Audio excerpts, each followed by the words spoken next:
I'm Lily Cross, and welcome to my project. I'm a freshman at Michigan State University studying journalism and currently taking the course IH 205, Africa and the World, taught by Professor Majid. My topic is Africa Unwrapped, the Debunk. I chose this issue because I wanted to help my audience understand that we cannot write each other's stories. I aim to debunk the fallacies and change the narrative of the negative future many have in mind for Africa.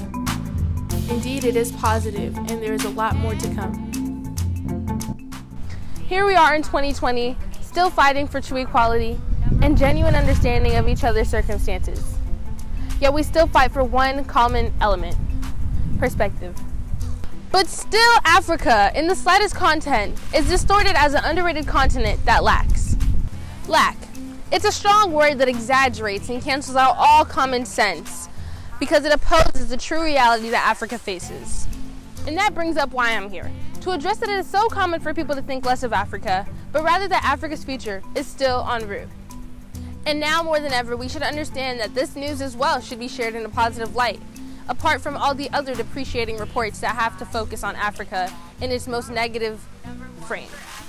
The remainder of this video investigates research aimed to debunk the lacking future many have predicted for Africa. Because right now, as we speak, there are many uncovered, unpromoted, successful innovations in Africa.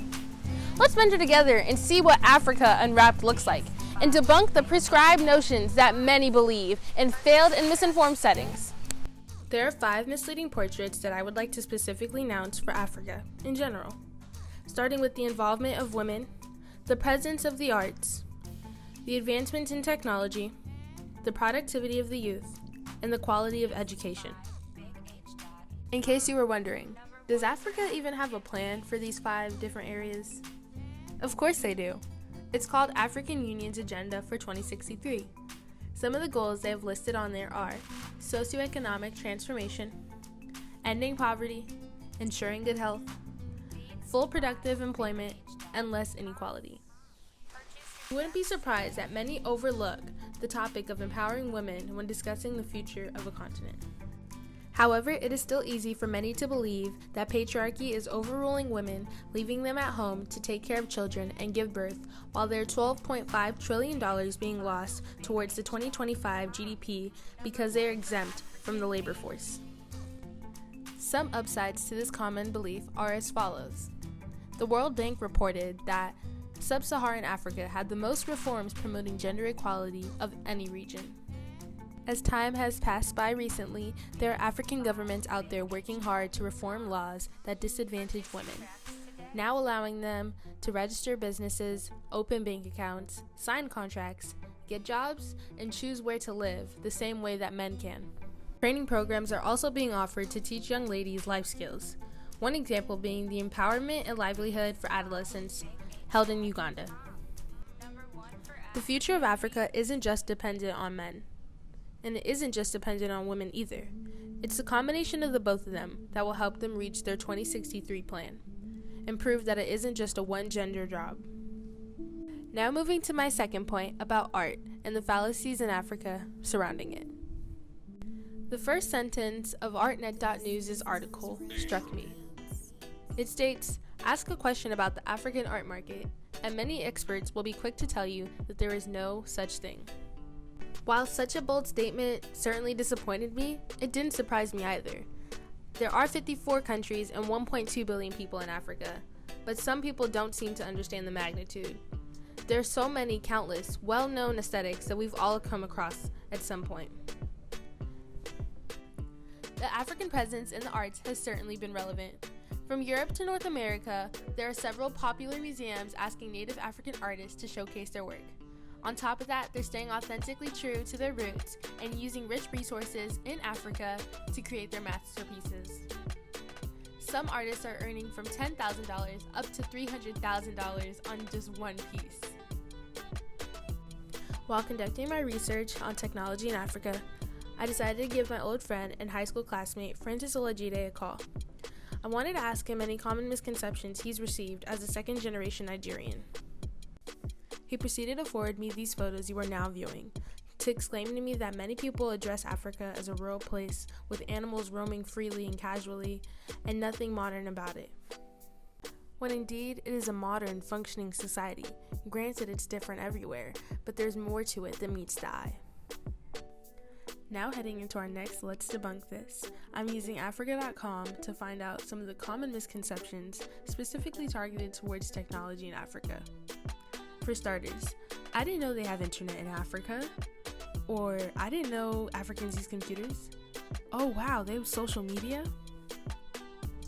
Let's scrap those false statements and replace them with the truth.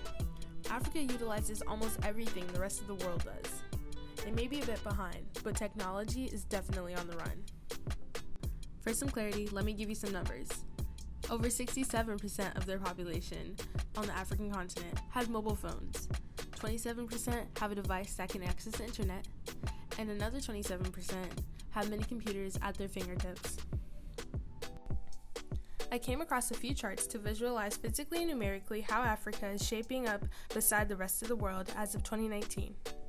One development indicator is about 525,000 people have internet, putting Africa neck and neck with other developing countries.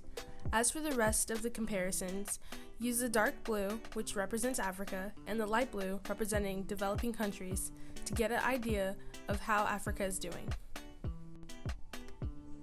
Since 2010, iHub has produced 152 companies and grown a membership base of nearly 20,000 techies. iHub influenced Africa's incubator movement, inspiring the upsurge in tech hubs across the continent. Now I will show a successful outcome from these achievements. What are some of your success stories, the ones that you are most proud of? Yes, Sky Garden. So Sky Garden is a perfect example of an organization that came to us at the ideation stage and that we've been able to walk through for the entire journey. I understand they're still operating out of iHub. Yes, they are. They're still very much part of the family. Well, thank you so much. We would love to go and have a chat with them.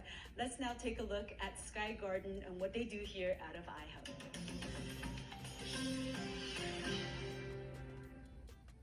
Tell me a little bit about Sky Garden. What is this business concept?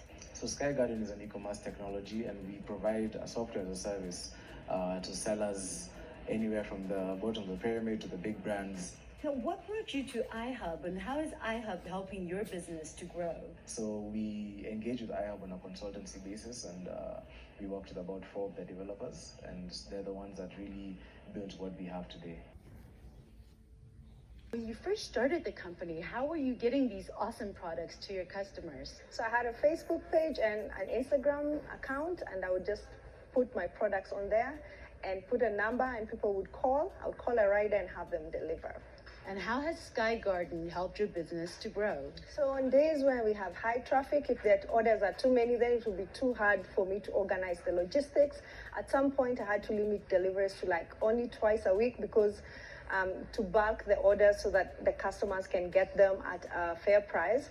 Also, Sky Garden has allowed me to deliver to my customers all over Nairobi at a flat rate and then outside Nairobi at a flat rate. So that has helped me to grow because I'm not limited by my logistics. Wow, look at all those connections. From iHub to Sky Garden to her growing skincare business. It truly is exciting. You can tell that support in the community is the secret ingredient to growth. But it doesn't end there. Let's talk about a few more inventions to emphasize the non-stop work Africa is putting in to revolutionize different sectors. Royal Layla invented a glove that translates sign language to speech, so the community can conversate with the hard of hearing and deaf community. To lighten the load on public hospitals, Neo Hutiri made a smart locker easy for medicine disposal to avoid long waits for prescriptions. After the 2016 drought, while in her dorm in eastern Kenya, Beth Koigi launched Magic Water, converting air into drinkable water. From Nigeria to Kenya and Rwanda to Ghana, tech innovation is starting to influence multiple sectors: energy, agriculture, banking, healthcare, entertainment, transport, and fashion. And lastly, education and youth in Africa. This is the key to achieving the 2063 plan. This defines Africa's future. Not the misconceptions, not the fallacies, but schooling and youth productivity. Africa is today a continent of hope. The young generation are making this hope a reality.